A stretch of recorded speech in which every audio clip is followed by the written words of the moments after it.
तो मित्रों, 2024 का चुनाव जो है वो बड़ा ही मज़ेदार होने वाला है। और ये चुनाव किस किस के बीच होगा?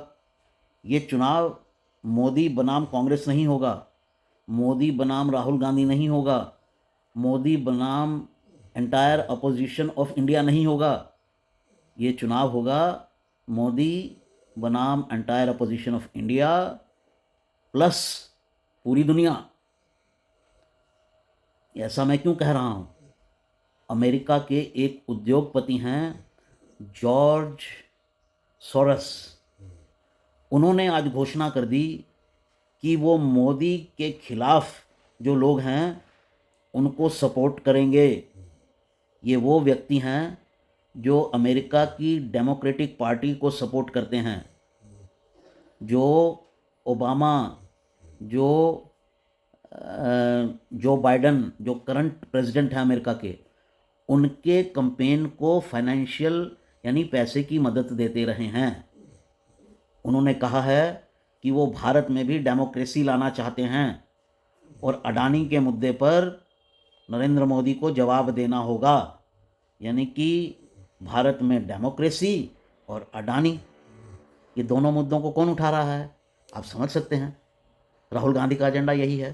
क्या मुद्दा उठाते हैं? भारत में डेमोक्रेसी नहीं है, भारत में अडानी ने खा लिया। यही जॉर्ज सोरस कह रहे हैं। तो साथियों, ये मोदी पर विदेशियों की तरफ से तीसरा अटैक था। ये जो हमने कहा था पहले कि अंतर्राष्ट्रीय साजिश रची जा रही है, मोदी जी ने भी इसका इशारा किया था। ये अब खुलकर बात सामने आ गई और इससे कांग्रेस भी घबरा गई कि भैया सोरस, तुम बीच में कहाँ से पड़ गए? हमारा एजेंडा तो खत्म हो जाएगा अगर तुम पड़ जाओगे। इसलिए उन्होंने सोरस की आलोचना कर दी है, लेकिन मैं उसे जेन्युइन आलोचना नहीं मानता हूँ। सब मिली भगत दिख रही है, क्योंकि यही लोग विदेशियों से कह रहे थे। कांग्रेस के कुछ नेता पाकिस्तान में जाकर कह रहे थे, भाई मोदी को हटाने में हमको मदद कीजिए। इंटरनेशनल मीडिया से कह रहे थे। इनके जो नरेटिव धारी हैं वो यही चीज़ें अमेरिकी अखबारों में लिख रहे थे कि मोदी को हटाने में मदद कीजिए, वैसे नहीं हट पा रहे हैं हमसे। और मोदी के ऊपर जो बाइडन वगैरह का प्रेशर था, ये साफ नज़र आ रहा था। मैं कई दिनों से इसकी तरफ इशारा करता रहा हूँ। मित्रों, आपको याद होगा, आपको एक चीज़ सोरस के बारे में और बता दूँ। ये भी, इन्होंने भी वही काम करके पैसा कमाया जो हिंडनबर्ग रिसर्च की रिपोर्ट ने किया। ये भी वही प्लेयर थे, शॉर्ट प्लेयर, स्टॉक मार्केट में शॉर्ट प्लेयर जो होते हैं। हिंडनबर्ग ने भी वहीं से पैसा कमाने की कोशिश की एक रिपोर्ट लाकर, और ये सोरस ने भी इंग्लैंड के स्टॉक्स के अंदर शॉर्ट का गेम प्ले किया था और वहाँ से इन्होंने अपना असली पैसा कमाया था। तो साथियों, पूरा राज खुल गया है कि ये अंतर्राष्ट्रीय साजिश चल रही है। अब तो खुलकर बोल दिया है। और किसने बोला है? उस फाइनेंसर ने जिसने जो बाइडन को सपोर्ट किया। और जो बाइडन के जो प्लेयर थे पुराने, जो जिन्होंने जो बाइडन को सत्ता में लाने में मदद की थी, वही सारे ऑपरेटिव थे। अडानी का मामला खोला गया पहले हिंडनबर्ग रिपोर्ट के माध्यम से, वो पहला अटैक था मोदी पर। दूसरा अटैक बीबीसी की डॉक्यूमेंट्री ने किया। अब तीसरा अटैक जो है ये जॉर्ज सोरस ने कर दिया है। तो साथियों, 2024 का चुनाव, इसके जो परिणाम है ना, वो बड़े ज़बरदस्त हैं। इसका मतलब ये है कि हिंदूवादी जो हैं वो कभी अपनी सरकार नहीं ला पाएंगे। अभी तो इस सरकार को हम पूरी तरह से हिंदूवादी मानते भी नहीं हैं, लेकिन ये वाली सरकार भी इनको बर्दाश्त नहीं है। तो जो सरकार हम चाहते हैं वो तो कभी नहीं आ पाएगी। तो साथियों, मुकाबला करना होगा। और जब गुजरात का चुनाव मोदी जीत कर उन्होंने अपने हेडक्वार्टर में एक भाषण दिया था, तो कहा था अटैक होंगे। ये वही अटैक हो रहे हैं।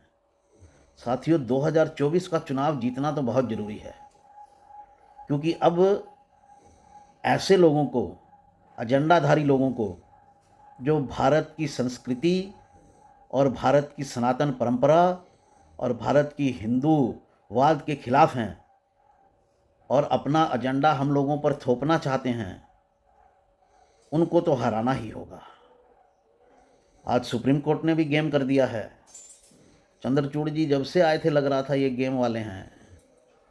उन्होंने भी अडानी मामले पर केंद्र सरकार ने जो कहा था कि जो कमेटी बनानी है उठापटक को लेकर उसके नाम हम देंगे, तब हम इसकी जांच के लिए तैयार हैं, तो पहले तो वो मान गए, लेकिन अब जब केंद्र सरकार ने नाम दिए तो बोले नहीं, नाम तो हम अपने रखेंगे। तो अडानी के मामले के इर्द गिर्द ही पूरी दुनिया में ये खेल हो रहा है। जॉर्ज सोरस ने भी कहा अडानी का नाम लेकर कि अडानी के मामले में क्या गड़बड़ी हुई, अंतर्राष्ट्रीय निवेशकों को आपको ये जवाब देना होगा। तो साहब हिंदुस्तान के मामले में भारत की आंतरिक राजनीति में पूरे विश्व को खड़ा किया जा रहा है। और ये जितना लेफ्ट तथाकथित लिबरल सेकुलर इस्लामी नरेटिव वाले लोग हैं, सब ये मोदी को 2024 में परास्त करना चाहते हैं। सोरस ने कहा कि मुझे तो डेमोक्रेटिक नेता चाहिए, और डेमोक्रेटिक नेता कौन है? राहुल गांधी। तो भैया ये अंतर्राष्ट्रीय सपोर्ट इनको कहाँ से मिलने लगा? ये अंतर्राष्ट्रीय सपोर्ट से चुनाव जीतेंगे क्या? तो हिंदू साथियों, खड़े हो जाओ और ठान लो कि आगे पीछे की छोड़ो, इस बार तो मोदी जी को ही जितवाना है, क्योंकि अंतर्राष्ट्रीय साजिश को नाकाम करना है और बताना है कि हम किसी से भी भिड़ सकते हैं, आपसे भी भिड़ेंगे। साथियों, बड़ा ज़बरदस्त खेल हुआ है, और ऐसा खुला खेल, ये एक तरह से यूक्रेन को जिस तरह से पश्चिमी देश मदद दे रहे हैं रूस के खिलाफ, उसी तरह से ये अब मोदी के खिलाफ जो लोग हैं उनको मदद देने में जुट गए हैं। तो समझ गए ना पूरा मामला? साथियों, जुटना है पूरा। नमस्कार, फिर हाजिर होता हूँ। वंदे मातरम।